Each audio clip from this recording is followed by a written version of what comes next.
kita akan melanjutkan pertanyaan gimana sih Teh cari caranya atau tips belajar agar selama Ausbildung ya, agar mendapatkan hasil yang baik, hasil yang memuaskan. Karena sebagai orang Asia, orang Indonesia gitu kan, apalagi kendala bahasa, mungkin kita harus mengartikan satu-satu dalam setiap begrif atau kosakata yang, karena kosakata dalam harian kan sama dengan kosakata dengan di tempat literatur kan beda ya. Gimana cara menyesetnya biar bisa itulah husnul khotimah atau lulus dengan baik gitu ya.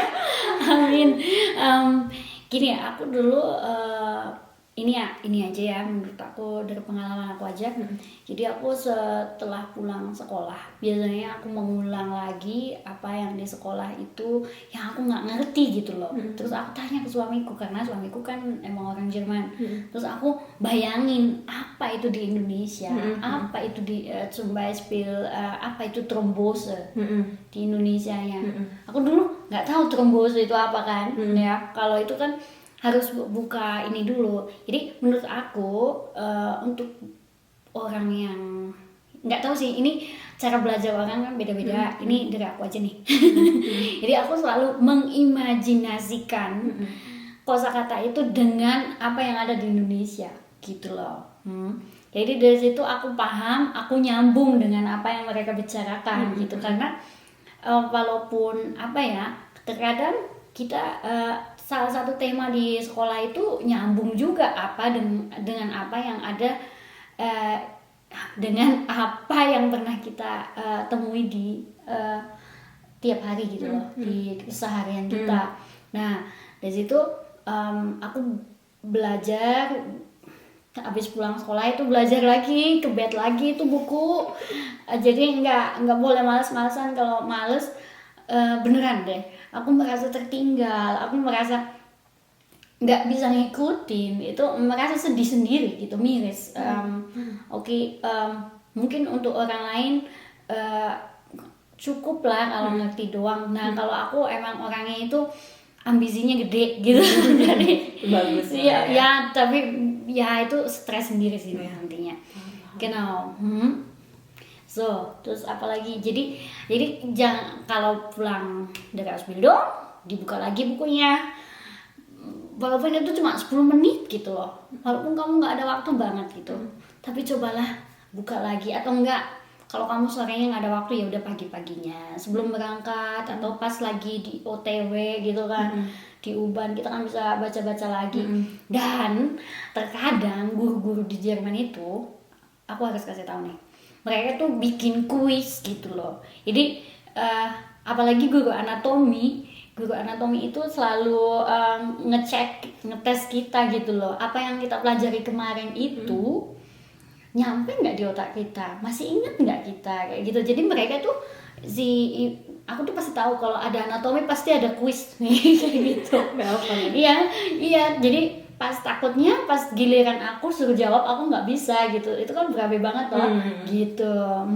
Jadi nggak ada salahnya kita itu ke bed lah itu buka-buka lagi apa yang kita pelajari kayak gitu. Gitu juga Fis dulu di Ausbildung. Aduh, Ausbildung itu tantangan banget sih, meskipun udah beberapa tahun di Jerman ya. Waktu itu udah 2,5 tahun di Jerman. Tapi bener-bener kayak belajar satu halaman buku bahasa Jerman itu kayak diartiin satu persatu tuh kayak wow, maksudnya challenge-nya tuh kasar banget ya. Kayak kita untuk memahami satu halaman tuh nggak cukup diartikan semua, dan kita harus kayak nyari YouTube-nya, kalau saya sendiri ya, nyari YouTube-nya versi Deutsch-nya, versi bahasa Jermannya, maupun mungkin versi bahasa Indonesia-nya biar agak bisa, oh ini maksudnya gini. Itu kayak lebih panjang gitu untuk memahami sampai di otak gitu kan ya. Betul. Apalagi kalau sosial kunde ya, yang kita sejarah Jerman gitu, atau enggak hukum-hukum di Jerman. Iya, itu kayak PPKN-nya Jerman gitu. Aduh, udah deh gitu. Itu tantangan banget. Iya kan? Pernah kayak ngerasa bahkan kalau ketika ujian tuh mau ujian kayak kita punya begitu banyak bahan ya, stuff, dan kayak kita tuh ibaratnya kan udah dibuka, dipelajari terus, tapi kayaknya kayak nggak ada perasaan udah cukup, nggak ada sama sekali. Bahkan kayak di akhir tuh kayak zombie gitu, kayak karena ngeri banget sih menurutku. Kayak sebelum di Jerman tuh ketika 3 tahun diuji dalam 3 hari. 3 hari. Iya. 3 hari ujian atau lisan. atau 3 hari pertama, 1 hari praktik. Oh iya, 1 hari ujian praktek, 3 hari Ujian tulis, dan 1 hari menulis. 1 hari ujian lisan, tapi 3 tema. Iya betul. Dalam 45 menit. Iya, dan itu menentukan 3 tahun 30 perjalanan. menit ya, aku lupa. Kayak 30 menit. 30 menit bener-bener. Dan itu atau 10 menit. Iya, ya pro tema. Iya sih. Pro anatomi, pro phlege sama Iya. ini. Dan itu menentukan 3 tahun masa belajar. Betul. Oh wow, ya begitulah menantang.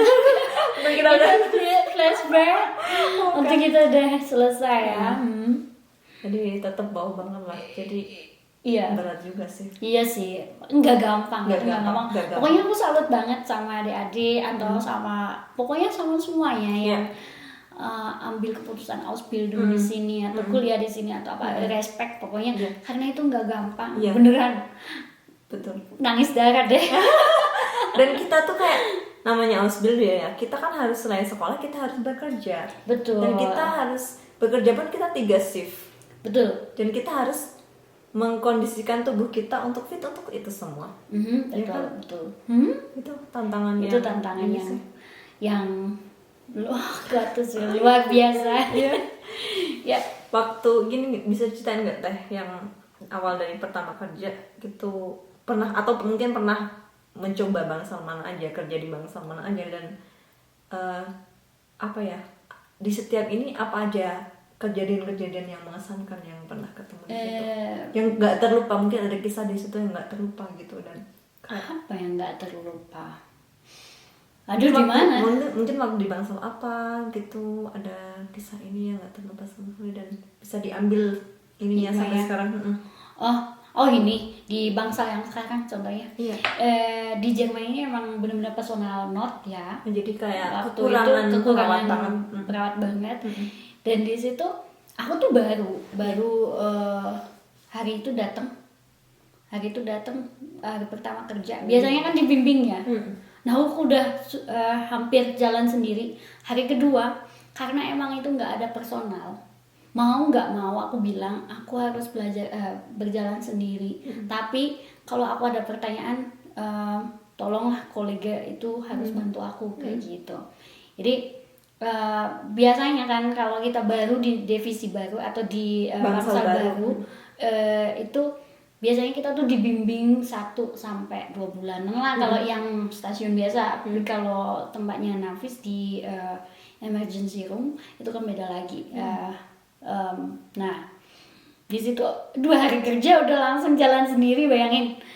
Tapi aku bersyukur karena dari beberapa tahun belakangan dari aku kerja itu aku belajar banyak, dan di hari itu aku bisa lewatin, dan sampai sekarang aku masih bisa lewatin gitu loh. Luar biasa. Jadi gini, biasanya kan aku nggak tahu karena mungkin orang mikirnya this is aber schlecht, du hast keine, kamu nggak ada bimbingan gitu loh. Tapi aku selalu berusaha positif gitu loh. Nggak apa-apa kalau aku melakukan kesalahan, contohnya di situ aku nggak tahu gitu, karena bukan kesalahan sih, tepatnya lebih karena ketidaktahuan. Itu kita tidak akan pernah lupa lagi. Betul. Gitu, karena kita dan itu bleiben di otak kita tuh langsung ingat banget gitu. Iya, jadi land efeknya itu lebih kuat daripada kita disuapin atau dibimbing dari orang lain. Jadi kalau kita belajar sendiri, kita menyelam sendiri, kita tuh bisa lihat ikan-ikan itu di mana aja kayak gitu, seperti itu. Aku sampai dulu kayak punya prinsip mumpung masih Ausbildung, mumpung masih awal kerja, kayak sebanyak mungkin, meskipun itu bukan niat untuk memang salah ya, tapi karena sebanyak mungkin untuk tanya, sebanyak mungkin untuk berbuat salah gitu. Sebenarnya biar kita tahu ini yang benar, atau selalu tanya gitu kan. Jadi kita kayak semakin dini kita tahu pesan kita, semakin baik untuk kita, daripada kita kayak udah lulus dari Ausbildung gitu ya, baru kamu kayak gini aja nggak tahu gitu kan. Itu kayak lebih dini lebih baik untuk belajar sesuatu gitu. Iya, betul. Jadi gini loh, menurut aku setiap kejadian itu pasti ada positif efeknya. Jadi bergantung kitanya aja mau memandang itu positif apa negatif. Kalau aku ya positif aja lah, negatif ngapain gitu kan, ya kan udah cukup lah, hidup udah susah masa bikin susah lagi gitu kan, udah enjoy aja gitu. Ya kan. Memang kayak gitu sih, apalagi hidup di Jerman ya, yang mungkin kalau Teteh tahu stereotip orang Jerman yang setiap hari suka mengeluh gitu kan ya. Itu gimana Teh cara menyikapinya? Gini loh, apa ya, kalau kan kadang adalah banyak teman kerja yang hari ini aku nggak fit bla bla bla gitu kan. Tapi ya udahlah, itu dia gitu. Kadang ya aku juga manusia, aku kadang juga ikutan gemes gitu. Ya udah, kalau emang kamu sakit ya udah nggak usah kerja gitu, kadang kan kayak gitu. Terus mereka tuh sedikit-sedikit mengeluh gitu loh.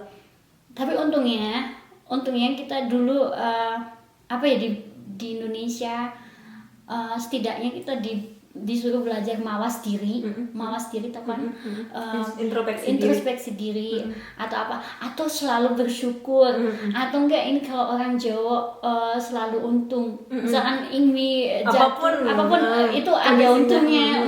Jadi ya begitulah mungkin karena itu mendarah daging di sini. Itu mungkin udah kulturnya, dikit-dikit ngeluh ya itu udah dia. Tapi aku bersyukur karena aku apa ya, hidup di sini dan di Indonesia itu benar-benar luar biasa menurut aku. Ya, jadi dari awal ketemu sampai sekarang ini saya tuh kayak ngerasain dong, lihat Teh Cherry ini orangnya positif banget. Positif vibes banget ya, dan itu salah satu yang hanya mungkin didapatkan dari orang Indonesia, orang Asia, dan sangat apa ya, jadi kayak ketika kita ketemu kayak gini, ngobrol kayak gini tuh kayak nyalur gitu, apa namanya, chemistry-nya atau ini ya satu apa itu katanya, satu frekuensi kan. Soalnya memang jadi kita tuh bukan hanya berjuang untuk menghadapi setiap tantangan ketika di rumah sakit, terus kita tiap hari ketemu orang yang seperti itu gitu kan ya. Dan ketika kita nggak punya apa ya, nggak punya batasan sendiri, benteng sendiri untuk menolak semua energi negatif itu kita sendiri yang sakit. Iya betul kita sendiri yang apa namanya, lelah gitu kita kan. yang lelah. Iya. Jadi itu yang mungkin kayak salah satu yang jadi sisi positifnya dari orang Indonesia, orang Asia, bahwa kita tuh selalu bersyukur apapun kondisinya. Apalagi wong Jawa. Bahkan kemarin tuh saya dapat cerita yang apa ya, kaget, maksudnya luar biasa, atau ya menyentuh hati gitu. Jadi ada, walaupun saya ketemu pasiennya cuma sebentar banget, nggak ada 5-10 menit, 15 menit gitu kan. Jadi saya tuh cuman kan ada kolega ya minta dipasangin verban di kakinya gitu kan. Karena koleganya masih agak baru, saya dipanggil untuk ikut membantu. Nah si pasien orang Jerman asli, perempuan. Beliau tanya, dari mana? Dari Indonesia. Orang Asia ya, iya gitu kan. Ternyata rumahnya beliau tuh di belakang, deket lah sama ininya KBRI Berlin. Di situ. Sampai karena beliau ini menikah sama orang Asia, kalau nggak salah orang Cina atau orang mana gitu, anaknya tuh sampai gini, Mama, kalau aku satu hari aja ketemu orang Asia, aku tuh udah bersyukur banget, senang banget gitu.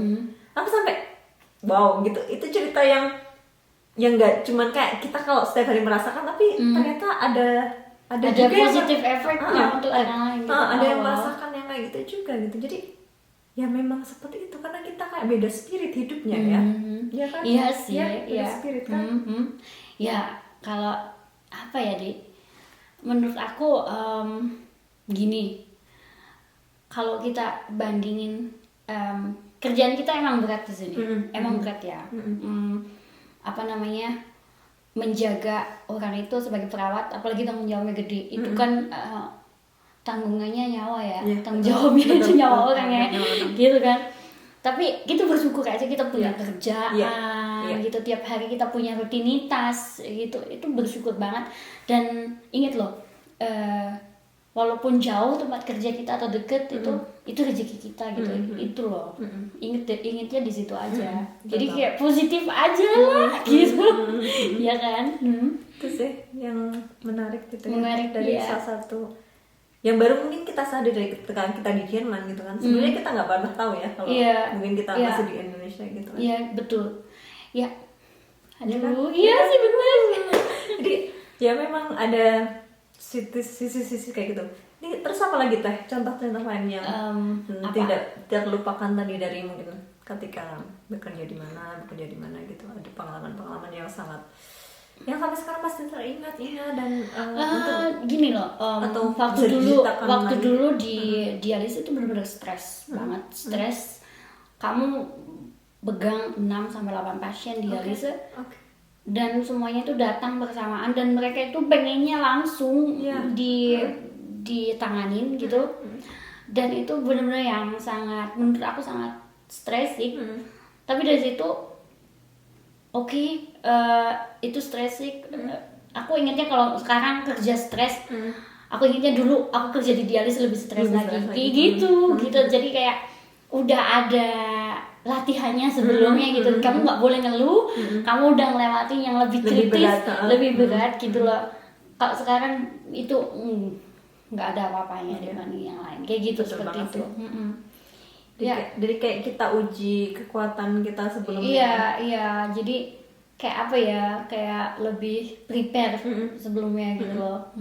Kalau menurut selama teteh di pengalaman kerja setelah Ausbildung gitu ya, dari tingkat beratnya itu waktu itu teteh kerja di mana aja yang paling berat gitu dan Ya menurut aku di cuci darah ya, menurut Ya, aku di di cuci dialisis darah, itu ya. di dialisis itu memang berat karena kita nggak tahu keadaan pasien itu saat dicuci darahnya.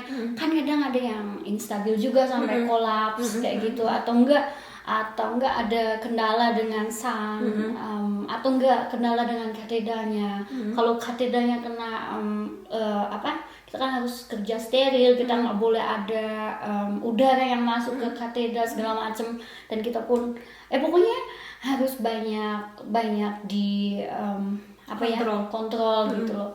Menurut aku di dialisis kadang manusia atau pasiennya itu oke, kadang mesinnya yang rusak.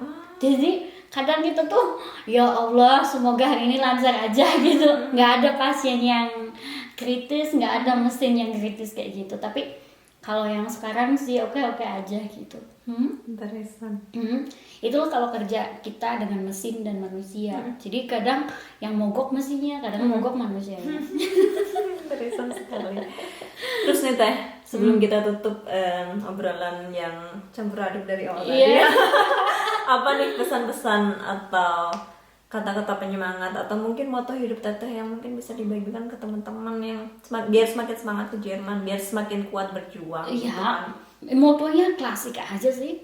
Selagi ada kemauan pasti ada jalan. Itu bener, itu dirasain banget. Dan jangan takut untuk bermimpi, karena ya berawal dari mimpi akan jadi kenyataan biasanya. Seperti itu. Dan ingat pasti ada jalan. Pasti ada jalan. Ya, gitu deh. Keren banget, terima kasih. Makasih Obrolan yang juga. luar biasa Aduh. dengan Teh Mary. Aduh, makasih banget udah Sama-sama. diundang ke sini. Ya Allah, satu kehormatan. Aduh. Iya Sama-sama, Teh. asli. Ya. Terima kasih banyak udah berbagi inspirasi, udah Sama-sama, apa Nabis ya? juga sangat inspiratif buat aku. menceritakan ininya. Iya, asli.